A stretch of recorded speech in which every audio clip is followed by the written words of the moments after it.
حضرت معاذ رضی اللہ عنہ، حضرت ابو بکر صدیق، صحیح ہے نا، ان میں اراؤنڈ 1.25 لاکھ صحابہ کرام ہیں.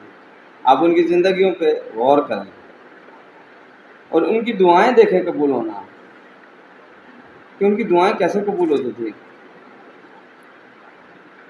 کیا صحابہ کرام ایسے بے ایمان تھے، ایسے جھوٹے تھے جیسے آج ہم ہیں؟ کیا صحابہ کرام تجارت ایسے ہی کرتے تھے جیسے آج ہم تاجر ہیں، تجارت کر رہے ہیں؟ کہ صحابہ کرام، خیر وہ عرب تھے، تاجر تھے، صحیح ہے نا، تو وہ نوکری پیشہ بھی ہوتے ان میں سے جو صحابہ کرام تھے، کیا وہ ایسے ہی کرتے جیسے آج ہم کر رہے ہیں؟ کہ ہماری اگر 8 سے 10 گھنٹے کی ڈیوٹی ہے تو ہم اس میں جو پروگرس دے رہے ہیں وہ 6 سے 7 گھنٹوں کی، 5 سے 6 گھنٹوں کی دے رہے ہیں، اور جائز کام کرنے کی رشوت بھی لے رہے ہیں، اور تجارت میں بھی ملاوٹ ہے، بے ایمانی ہے.